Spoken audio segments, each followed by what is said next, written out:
하나님의 말씀 사무엘상 18장 6절부터 보시겠습니다.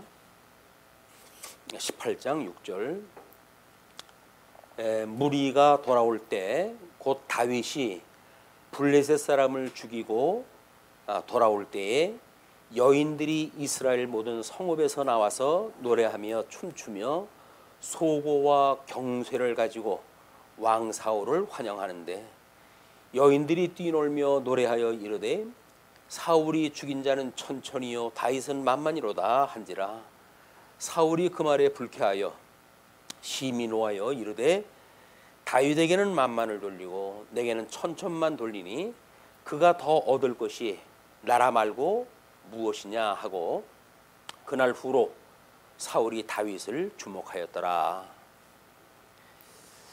오늘 우리는 사울의 암살 음모에서 보호하시는 장면이 18장 6절로부터 20장까지 소개가 되어지는데, 오늘은 뭐 시간이 되어진 대로 18장 정도의 내용을 확인했다 하고 연결해서 다음 시간을 가져야 될 것 같습니다. 일단은 한쪽 가로 3번의 주제가 왕직임에 대한 질서라고 이렇게 이야기를 했어요.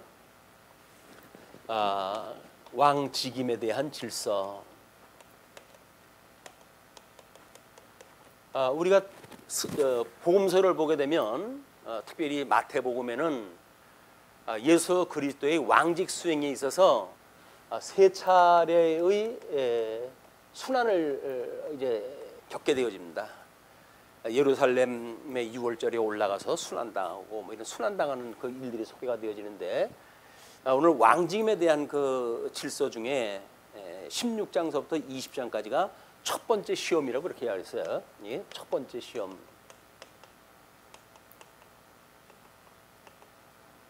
뭐 이 시험이나 이 순환, 시련 뭐 같은 그 맥락에서 우리가 이해를 할 수가 있습니다. 그래서 하나님께서는 왕직임에 대한 이런 질서를 세우시기 위해서 다윗으로 하여금 훈련을 시키게 하는데, 이건 모세오경의 언약이 이루어진 것이기도 하죠. 모세오경의 우리 민수기를 보게 되면 민수기에서 민족적으로 세 차례에 걸친 환란이 이제 이들에게 주어진다. 시험이 광야에서 시험이 이제 소개가 되어지는데, 그 민수기는 마찬가지로 직임에 대한 그 이야기라고 그랬어요.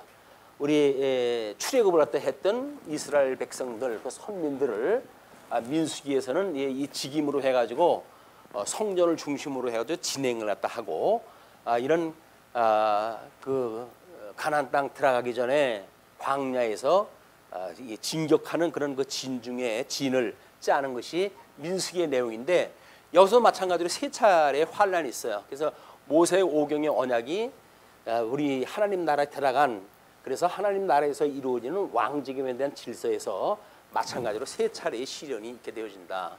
이거는 실체적으로 예수님이 이 땅에 오셔가지고 이걸 당하게 되시죠.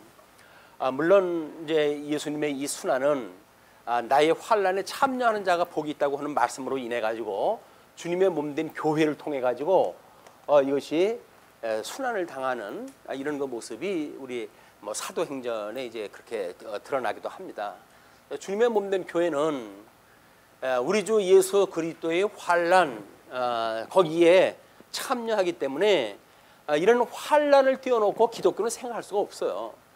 뭐 이것이 싸구려 복음으로 해가지고 이제 교회 출석으로 오면 뭐 세상 근심 걱정 없는 것처럼 이야기를 하는데, 그렇게 해가지고는 용장을 만들어낼 수가 없습니다.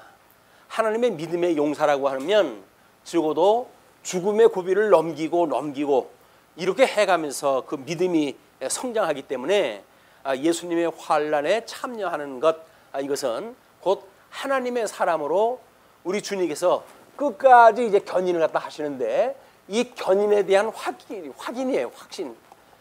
우리 주님께서 나하고 함께 계셔. 그러므로 나는 세상에 어떠한 그 환란이 오더라도 주님께서 나와 함께 하시기 때문에 그 하나님을 의지하고 경외하는 것이 나의 본분이지 라고 신앙생활을 하는 거거든요. 아무런 무풍지대에서, 대적도 보이지 않는 무풍지대에서 그냥 뭐 먹고 싶은 거 생긴 대로 먹고 가고 싶은 대로 가는 거 생기고 뭐 만들어 놓은 길을 따라서 뭐 도시락 싸가지고 여행하는 거는 누구든지 행복한 길일 수가 있어요. 근데 성도들의 여행은 그렇게 단순하게 도시락 싸가지고 마실러 가는 그 소풍이 아닙니다. 철저하게 예수 그들 표대로 향해 가지고 다른 박질 치는 이 전사들의 이게 진행이에요. 그러니까 우리가 적어도 주님의 몸된 교회는 이런 투철한 어떤 전투 의식이 없으면 성도로서의 자격이 이미 상실되어지는 겁니다. 우리 개인적으로도 환난에 참여할 뿐만 아니라 주님의 몸된 교회도 어려움이 끊임없이 있을 수밖에 없죠. 그때마다 하나님의 말씀으로 우리가 회복하고 또 소망을 가지고 그리고 다시 일어나서 진행하고, 이것이 주님의 몸된 교회라고 보여져요. 아마 어떻게 보게 되면 우리들도 그런 순환을 겪었지요. 뭐 때로는 이런 사람 저런 사람에 의해 가지고 교회가 나눠지기도 하고, 물론 그 사람들도 뭐 나름대로 말씀을 가지고 어떤 모양이든지 회복을 갖다 해 가겠죠. 그러나 또 이제 우리들 같은 경우에 새롭게 진전된 하나님의 말씀으로 해 가지고 과거에 그런 우리들한테 주어졌던 아픔의 그 이유가 무엇인지 해석이 가능하다는 겁니다. 그래서 이런 우리들의 그 여행을 통한 우리의 역사 해석이 적어도 과거에 대한 해석과 그 다음에 현재에 대한 우리 즉시 하나님의 뜻을 갖다 분별하는 일, 그리고 미래에 대한 소망, 이것이 역사 전체를 해석하는 우리들의 의미이기 때문에 그렇습니다. 그래서 어떤 아주 그렇게 단세포적으로 지금 나한테 당장 이익이냐 뭐냐 이렇게 따지는 것은 기독교적인 폭넓은 그런 그 생각이 아닌 거예요. 장사꾼들이 이야기하는 것처럼 나의 이익이 되냐 손해되느냐라고 하는 주판화를 땡기는 신앙생활은 결코 지혜로운 신앙생활이 아니다. 미련하리만큼 우리들은 과거, 현재, 미래라고는 영원한 하나님 나라를 소망으로 살아가는 영원한 성도들입니다. 이런 영원한 성도, 영생을 얻은 성도의 자긍심이 아니면 이 더럽고 추한 사망의 권세에서 우리가 기가 죽어 살겠어요. 그러나 우리는 이런 그 자긍심 때문에 하나님의 자녀라고 하는 자긍심, 하나님 나라에 대한 약속을 믿고 가는 하나님의 그런 성도라고 하는 자긍심, 이런 것이 우리의 끝내 세상이 감당할 수 없는 소망을 가지고 살아가게 한다. 이런 전체적인 테마를 가지고 우리가 적어도 지금 사무엘상에서 당하고 있는 다윗의 고난사를 함께 읽는 것이 제대로 보여진다고 보여집니다. 왜냐하면 여기서 소위 말하는 다윗의 순환은 오실 자 예수 그리스도에 대한 예표적인 인물이기 때문에 그렇습니다. 이 예표적인 인물은 예수 그리스도의 고난을 내다보고 하는 이야기고, 그 예수 그리스도는 주님의 몸된 교회, 당신의 몸을 어떻게 온전케 해가는가에 대한 이런 그 신학적인 전개의 방향이 그렇기 때문에 그런 맥락으로 이해하는 것은 중요하다고 보여집니다. 자, 이제 그 무리가 사울은 어딜 가든지 군대의 장으로 이제 삼았고, 그래서 온 백성이 합당히 여겼고 사울의 신하들도 합당히 여기게 됐어요. 그래서 그들이 전장에 갔을 때 거기에서 승리하고 돌아올 때입니다. 그때 다윗이 블레셋 사람을 죽이고 돌아올 때에 여인들이 이스라엘 모든 성읍에서 나와서 노래하며 춤추며 소고와 경세를 가지고 왕 사울을 환영하는데, 그러니까 사울이 이때까지는 왕 아닙니까? 왕의 진두 지위를 통해 가지고 거기에 장수 여러 명의 장수가 있는데 그 중에 하나가 이제 다윗이라고 하는 장수겠죠. 그들이 싸우고 돌아올 때 그 성읍에서 나와서 노래하며 춤추며 소고와 경세를 가지고 왕 사울을 환영하는데, 여인들이 뛰놀며 노래하여 이르되 사울이 죽인 자는 천천히요 다윗은 만만히로다 하게 되어지는 거예요. 이것이 비극의 씨앗이 되어집니다. 물론 여기서 말하고 있는 우리 사울에 대한 이런 그 시기심의 작동, 그래서 이 시기심이 결국은 다윗을 환란의 이제 역사로 밀고 가게 되어지는데 이 시기심조차도 이미 실체적으로 아담에게 주어졌던 언약이 그의 그 세상 에덴 동산에 추방되어지고 그리고 만들어지는 역사이기도 한 거죠 이게. 그래서 우리가 이제 이 사울의 시기심이라고 하는 그거는 사울과 다윗이라고 하는 이제 인물이 어차피 중심에 나와져 있어요. 그러면 이 사울의 시기심, 다윗의 막 이런 이 사울의 시기심에 얽혀져 있는 그 사울을 그 하나님의 왕이라고 하는 이런 맥락으로 해가지고 긍휼히 여겨서 죽일 수 있음에도 불구하고 죽이지 아니하는 이런 그 두 인물의 대비를 통해 가지고 우리는 환란의 의미를 이제 살피게 되어지는 거예요. 이 시기심에 대한 근거라고 하는 그 이야기는 사단으로부터 출발되어진 이야기입니다. 그러나 다윗의 이 긍휼심은 성령으로부터 말미암은 이게 기원이 어디로부터 출발되어지는가 그 이야기인데, 그래서 우리 이 인간의 시기심은 하나님께서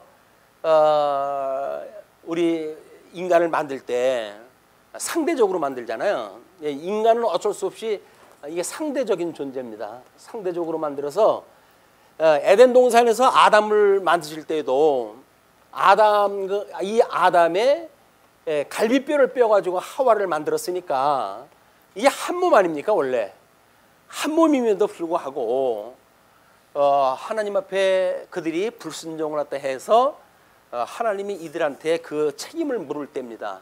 그 책임을 물을 때에 하단과 이 하와의 그 사이에는 이 시기심이 작동을 해요. 그래서 내 뼈 중에 뼈요 살 중에 살이라고 그렇게 사랑 고백을 했던 하와에 대하여 우리 아담은 당신이 만들어준 저 여자가 나로 하여금 범죄케 했습니다 라고 해가지고 상대적 존재에 어쩔 수 없는 이런 평가를 내리게 되어지는 거예요. 그러니까 주님의 몸된 교회에 우리가 한 몸 되어진 지체라고 이야기를 하는데, 한 몸 된 지체 의식이 없게 되어지게 되면 우리는 상대적 이해밖에 할 수가 없어요. 그렇기 때문에 뭐 갑론 을박 뭐 이렇게 해가지고 이해관계에 의해가지고 잘났니 못났니 이런 그 일들이 만들어지는 것이 전부 이 시기심이라고 하는 걸로 시작되어지는 거거든요.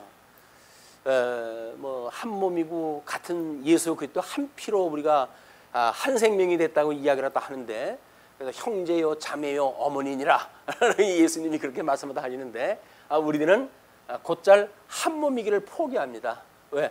한 몸이면 몹시 불편해져요. 그래가지고 그걸 포기하고 살아가는 것이 성도들의 자기 변명인지도 모르겠어요. 왜냐면 우리는 어차피 육신을 가지고 있는 사람들 아니야?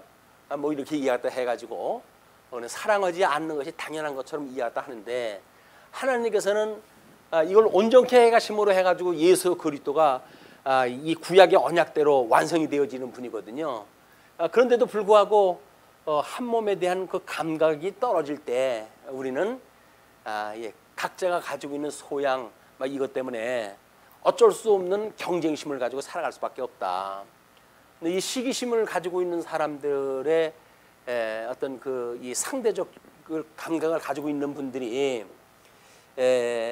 이런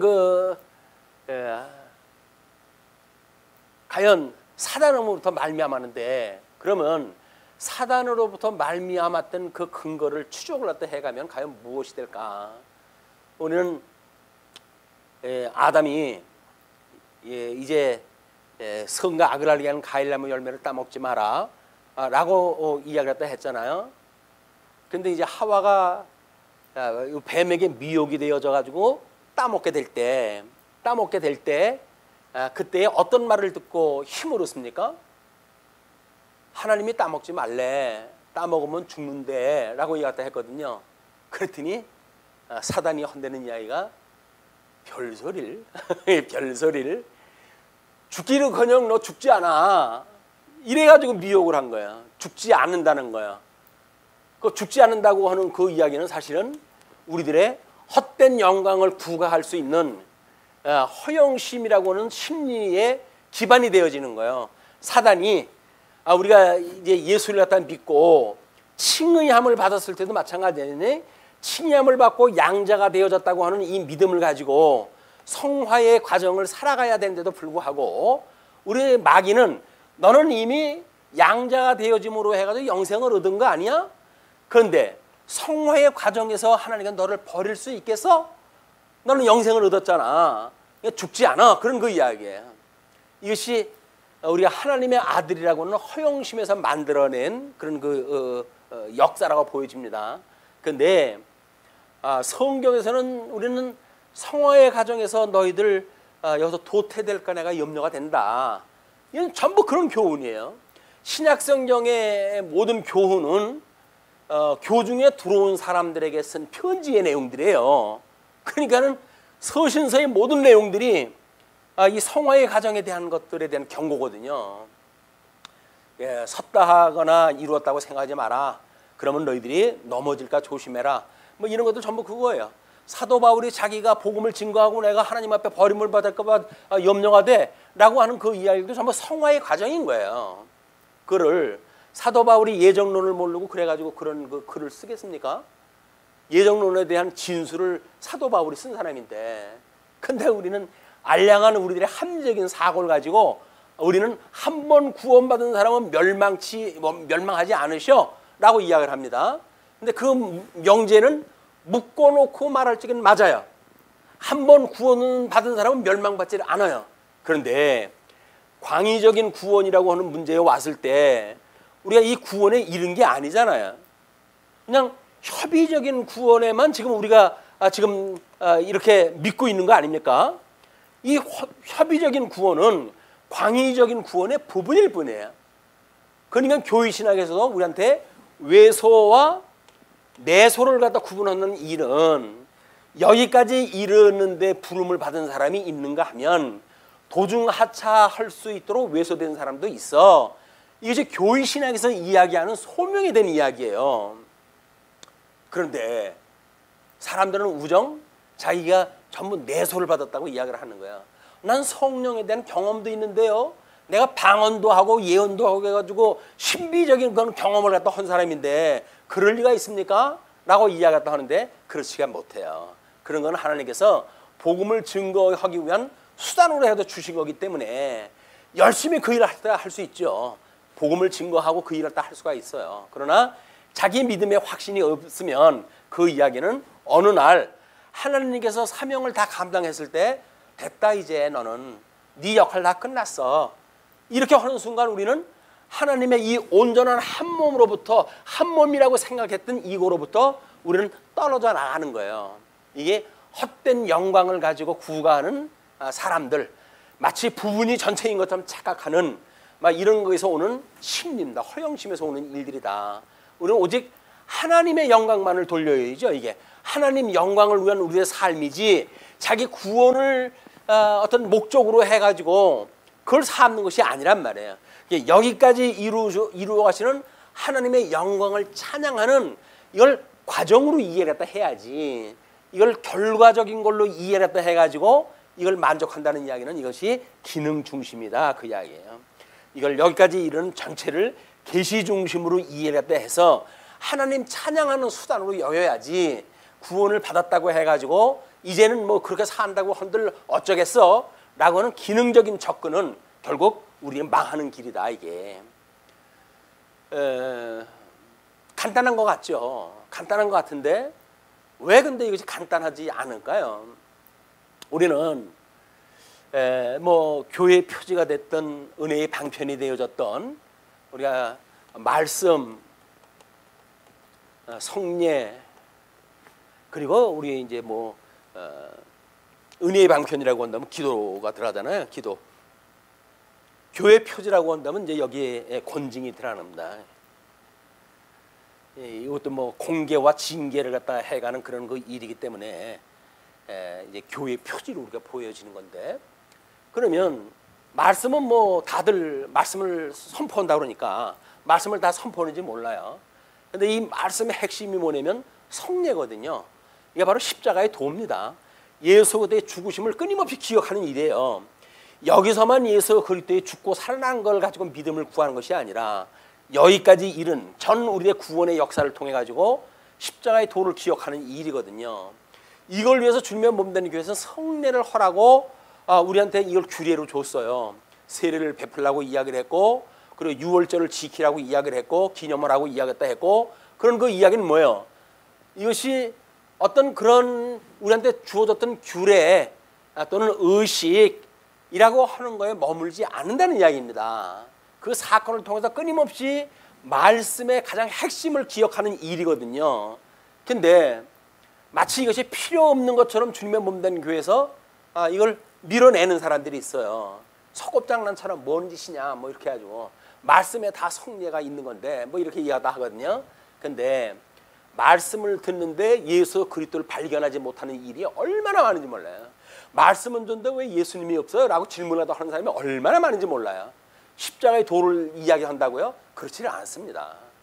그렇기 때문에 우리는 성찬이라고 하는 그런 걸 통해 가지고 예수 그리스도의 죽으심과 그다음에 부활과 이거를 기억하는 그런 복음에 참여하는 일을 다 하는 거예요.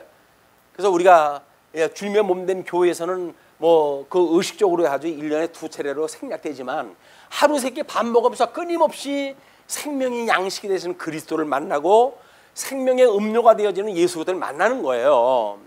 근데 이걸 필요 없다고 하는 요식으로 이해를 하게 되면, 그리고 본질이 말씀이기 때문에 말씀만 공부하면 돼 라고 하는 억지의 투쟁은 구약 성경의 언약을 이걸 무시하기 때문에 그러는 거예요. 왜? 하나님께서 그때도 구약 성경이 없나요? 다 있었죠. 그런데 그들이 유월절 어린 양 사건을 통해 가지고 출애굽을 했다 하잖아요. 근데 왜 하나님 나라를 이들이 이루어갈 때 결국 하나님의 은혜를 잃어버리고 살아가게 됐을까요? 유월절을 기억하지 못했기 때문에 그러는 거예요. 출애굽을 해가지고 모든 그 계명에 이 서론적으로 해가지고 언급한 것이 뭡니까? 이것에 대한 설명이었어요. 그렇죠? 내가 너희 열조와의 언약한 대로 애굽의 종로로선 너희들을 불러낸 여호와야. 이걸 기억하기 위해서 계명을 주었음에도 불구하고 여기서 들어가가지고 계명을 지키려고 뭐 열심히 이러기도 하고 저러기도 했죠. 하면 모릅니까? 본질을 잊어버렸는데 이유를 잃어버렸어요. 목적을 잊어버렸어요. 그리고 이걸 지키는 걸로 그냥 끝나고 마는 거예요. 이게 기능이라고 하는데 멈춰버리게 되어졌다. 하나님은 이 계명을 주었을 때 서문이라고 하는 방법을 통해 가지고 계시의 내용이 무엇인가를 분명히 알려주셨거든요. 너희를 애굽에서 불러낸 여호와인 줄 너희들 기억해야 돼. 이런 십계명을 지킬 때마다 끊임없이 내가 여호와인 걸 기억해야 돼 라고 이야기하는데, 여호와를 기억하기는커녕 자기는 좋은 대로 살아간 거예요. 열심히 신앙생활을 살아갔어요. 근데 그게 결국 기능적인 신앙생활에 멈춰버렸기 때문에 그 구약성경 언약대로 왔던 예수님이 오셨음에도 불구하고 참 유월절 어린 양으로 돌아가신 예수님을 그들이 보았음에도 불구하고 예수님을 믿지 않고 결국 멸망의 그 나락으로 떨어진 장면들을 우리가 보지 않습니까? 그러니까 구약성경의 이 언약대로 되어진 걸 기억하는 일이 성례이기 때문에 단순한 뭐 우리 천주교에서 이야기했던 칠성례 그 중에서 5개는 없애고 2개는 남겨놨다든지 이런 논리가 아니에요. 이건 구약성경에서 우리 세례와 성찬에 대한 거는 할례와 유월절이라고 하는 이런 그 2가지 큰 하나님의 복음의 중심을 설명하는 방식이었다.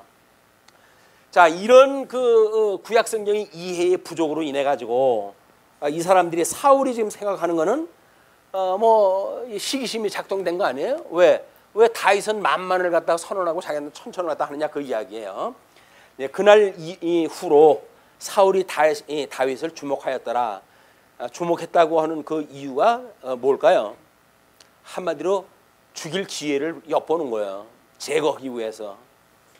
원래 이런 직임을 가지고 있거나 또는 뭐 우리 세상에서의 조직이라고 하는 그 이야기는 끊임없이 그런 조직입니다. 그래서 어떤 사람도 자기를 계승하기 위한 한 사람을 세우질 않아요. 자기가 있다고 한다면 꼭 여기다 자기의 수장을 2명을 세워서 경쟁을 만들어 가지고 자기한테 충성을 하게 만드는 거예요. 아주 못된 그런 통치술입니다. 이게 세상에서 말하고 있는 통치술이에요. 그러나 성경에서 이야기하고 있는 우리 통치에 대한 그런 원리를 보게 되면 섬기는 원리로 되어져 있지, 중간 관리자 2명을 갖다 세워가지고 서로 견제하고 자기한테 충성하게 만들고 이렇게 해가지 않는다는 거예요. 교회 조직을 만약에 이렇게 꾸리는 사람이 있으면 한번 의심을 해봐야 됩니다. 저 사람이 지금 무슨 생각 가지고 이렇게 하지? 뻔해요, 뻔해. 성경에 이런 상대적으로 만들어주는 인간을 하나님이 어떻게 하는지, 이거에 의해서 우리 가인은 아벨의 그 머리 돌로 때려 죽인 거 아닙니까? 이게 시기심이 작동했다 해가지고, 이것이 하나님께서 지금 인간 택자와 불택자를 섭리하시는 방법이기 때문에 우리가 주의해서 볼 이유가 있다. 근데 10절로부터 16절 보시게 되면 다윗을 향해 창을 던지는 사울이 소개가 되죠. 그 이튿날 하나님께서 부리시는 악령이 사울에게 힘있게 내림에 그가 집안에서 정신없이 떠들어대므로, 한때는 성령이 임해가지고 예언을 갖다 했기 때문에 선지자 중에 하나라고 소개까지 됐던 인물이에요. 그러나 악력이 들어가가지고 이제 그를 힘있게 내림에 그가 집 안에서 정신없이 떠들어대므로 다윗이 평일과 같이 손으로 수금을 타는데 그때에 사울의 손에 창이 있는지라 그가 스스로 이르기를 내가 다윗을 벽에 박으리라 하고 사울이 그 창을 던졌으나 다윗이 그의 앞에서 2번 피하였더라. 이게 사람 죽이는 일이에요. 자기가 죽이려고 하는 그런 의도를 가지고 창을 던졌는데 이 피하거든요. 이게 자기의 시도가 무의로 돌아갈 때 사람은 악이 극에 달하는 거예요. 극이 달해요. 이 첫 번에 맞아가지고 죽으면 얼마나 좋습니까? 근데 안 돼요. 하나님이 지키는 자는 그렇게 안 돼요. 그러니까 결국은 2번을 피했는데 여호와께서 사울을 떠나 다윗과 함께 계심으로 사울이 그를 두려워한지라. 이미 하나님의 영이 그런 선지자 사무엘에게 예언을 갖다 하고 했던 대로 이미 사울을 버렸고 다윗에게 그 왕권이 넘어간 걸 하나님이 보여주시는 게 시작을 했어요. 그래서 사울이 그것을 알게 되어진 뒤로 다윗을 두려워합니다. 그러므로 사울이 그를 자기 곁에서 떠나게 하고 그를 천부장으로 삼음에 그가 백성 앞에 출입하며 다윗이 그의 모든 일을 지혜롭게 행하니라. 여호와께서 그와 함께 계시니라. 천부장으로 이제 전락이 됐어요. 수장으로 있다가 천부장, 일개의 어떤 여러 개 있는 그런 그 천부장 중에 하나로 전락이 되어졌는데 하나님께서는 여전히 그 다윗과 함께합니다. 자, 이렇게 돼가지고 15절 사울은 다윗이 크게 지혜롭게 행함을 보고 그를 두려워하였으나 온 이스라엘과 유다는 다윗을 사랑하였으니 그가 자기들 앞에 출입하기 때문이었더라. 사울은 지금 이 시기심이 충천해가지고 다윗을 죽이고 싶은 마음이 가득한데 온 백성들은 오히려 사랑을 해요. 그것이 우리 그 다윗이 자기들 앞에 출입을 했다 해가지고 그들로 하여금 보호자가 되어지기 때문에 그런 그 현상이 일어나게 되어진 겁니다. 그러면부터 17절로 27절 사울이 올무로 다윗에게 딸 미가를 줘요. 사람이 나쁘게 행하려고 올무를 놓는데 하나님께서 어떻게 피할 길을 주시는지 이걸 이제 우리는 또 보게 되어집니다. 아무리 대적이 우리를 에워싸고 올무를 놓고 함정을 파고 우리를 넘어뜨리려고 하더라도 하나님께서 우리를 지키신다는 거예요. 이게 예수님을 믿는 성도들의 이게 큰 위로입니다. 사울이 다윗에게 이르되 내 맏딸 메랍을 내게 아내로 주리니 오직 너는 나를 위하여 용기를 내어 여호와의 싸움을 싸우라 하니 이는 그가 생각하기를 내 손을 그에게 대지 않고 블레셋 사람들의 손을 그에게 대게 하리라 함이라. 다윗이 이런 경험은 나중에 자기 부하를 전장터에 내보내가지고 죽이는 이런 걸 학습하는 아주 못된 교육이 되어지기도 합니다. 근데 그거는 하나님이 놓게 되면 그렇게 되어지는 보편적으로 타락된 인간들의 속성인 거예요. 이게 그러니까 다윗이 사울에게 이르되 내가 누구며 이스라엘 중에 내 친속이나 내 아버지의 집이 무엇이기에 내가 왕의 사위가 되리까 하였더니 사울의 딸 메랍을 다윗에게 줄 시기에 무울랏 사람 아드리엘에게 아내로 주었더라. 망설이고 지체되어지는 동안에 다른 사람한테 가게 되어졌어요. 이것이 하나님께서 또 결정적인 인물의 변화, 시간적인 조화, 나중에 하나님의 섭리하실 그런 모든 섭리의 중요한 요소가 이제 있는 겁니다. 이 사울의 딸 미갈이 다윗을 사랑하며 얘는 의무적으로 어떤 그런 사위 관계를 맺어가는 것이 아니라 딸이 사랑하는 사람을 만들어서 그 다윗의 아내로 주게 되어지는 이것이 또 비밀이에요. 사랑하는 자와 결혼한다는 이야기는 어떤 위기가 있을 때 그를 돕도록 하나님이 이미 섭리를 갖다 하시는 거죠. 그러니까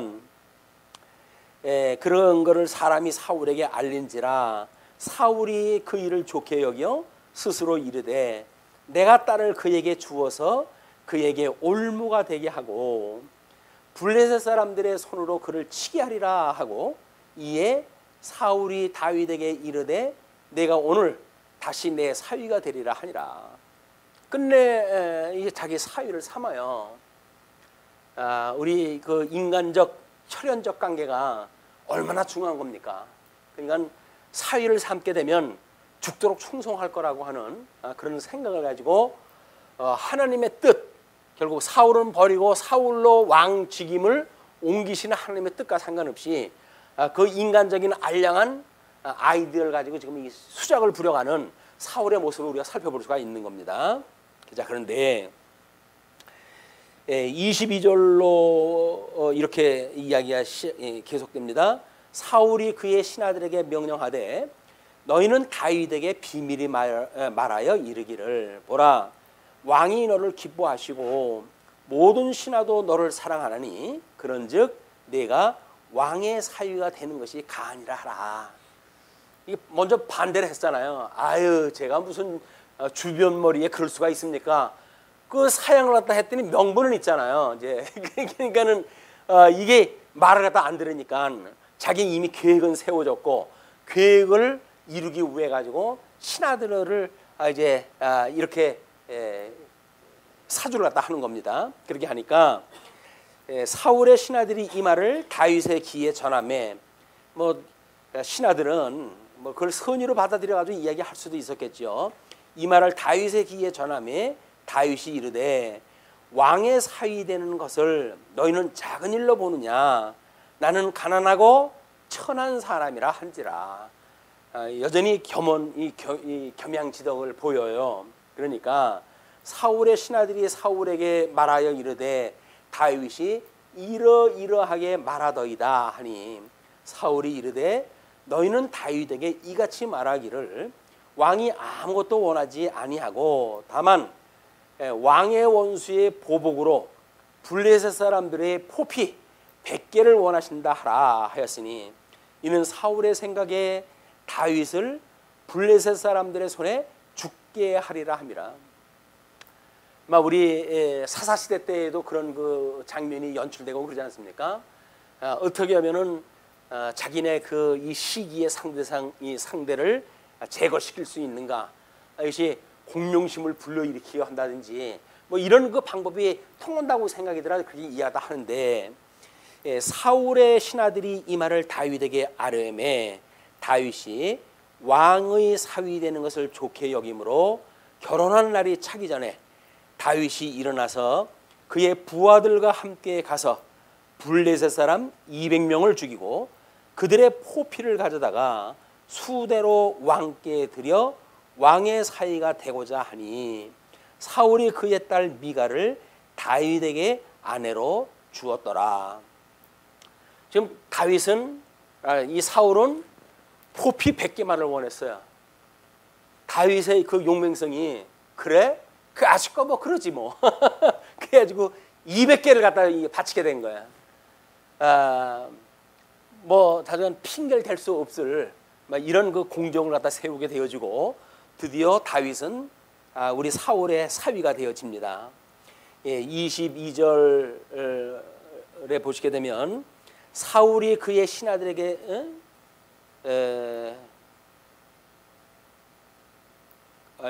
26절 20 손에 죽게 하리라 하니까 26절 사울의 신하들이 이 말을 다윗에게 아뢰매 다윗이 왕의 사위 되는 것을 좋게 여김으로 결혼날이 차기 전에 다윗이 일어나서 그의 백성들을 함께 가서 블레셋 사람 200명을 죽이고 그들의 포피를 가져다가 수대로 왕께 드려 왕의 사위가 되고자 하니 사울이 그의 딸 미가를 다윗에게 아내로 주었더라.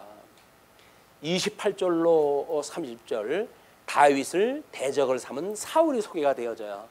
이제 핑계할 수가 없을 만큼 이 사건이 이제 미뤄지고 이제 갔던 거 아닙니까? 그러니까 이런 우리가 기능적으로 생각하는 사람들의 한계는 우리 인간이 지음을 받았을 때로부터 아담이 기능적인 거 빠졌을 때 그런 그 심리가 뭐냐면 모방심이다. 모방심.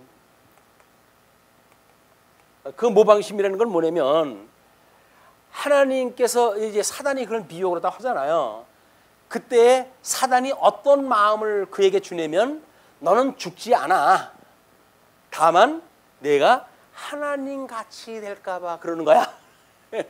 하나님과 같이 될까 봐 그러는 거야. 이것처럼 우리가 계산 지금도 우리는 모든 그 성도들까지도 하나님과 같이 되려고는 생각 가지고 신앙생활을 하지 않습니까?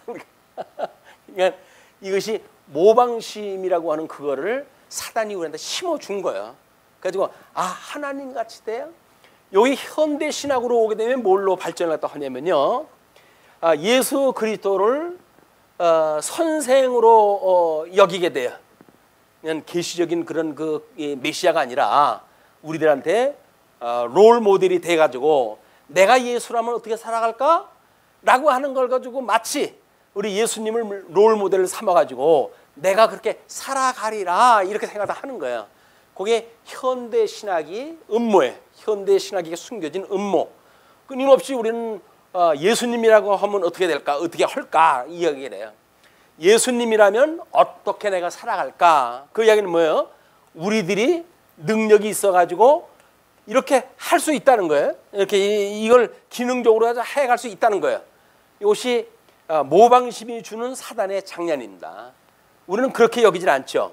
이걸 계시 중심으로 보는 사람들은 그 모방심이 아니라 우리는 신앙심을 가지고 살아가야. 신앙심. 신앙심이라는 건 뭐예요? 예수를 그리스도로 믿기 때문에 나는 죽어서 없고 오직 내 안에 예수 그리스도가 살아계신 거야. 그냥 예수 그리스도에 나는 열매를 맺으면서 살아가게 되어지는 것이 성도일 뿐이야 라고 하는 자기의 정체성을 알 수가 있는 사람들의 계시 중심으로 보는 사람들은 그러기 때문에 내가 이렇게 하리라 이렇게 해가지고 자기 능력을 자랑하지 않습니다.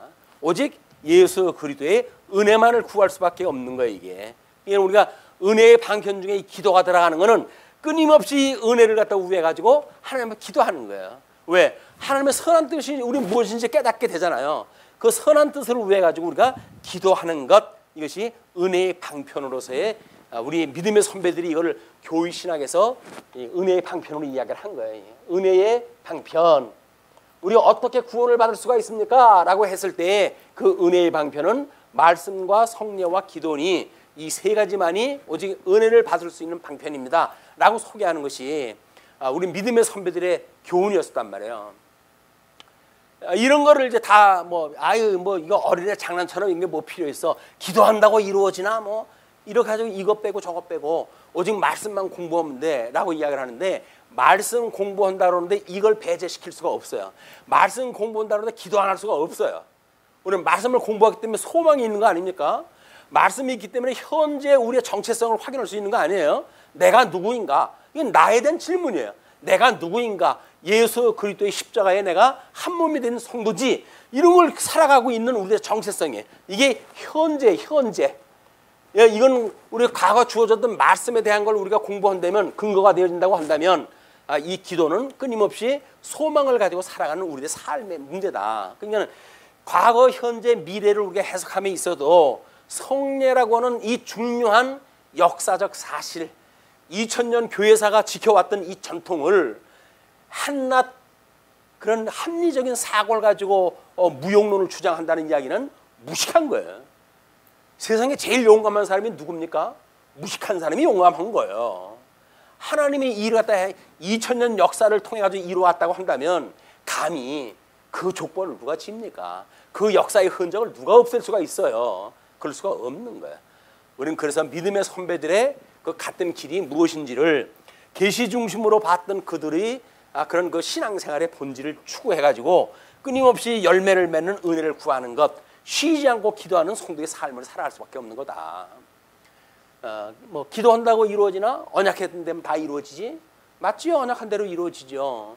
언약한 대로 이루어진다는 것은 예수 그리스도를 언약을 했고 예수 그리스도가 성취되어진다는 이야기지, 우리들이 성취되어진다는 이야기가 아닙니다. 그럼 뭐예요? 우리는 믿음으로 그걸 갖다 받아들여야 되는데 기도도 안 하고 뭘 해?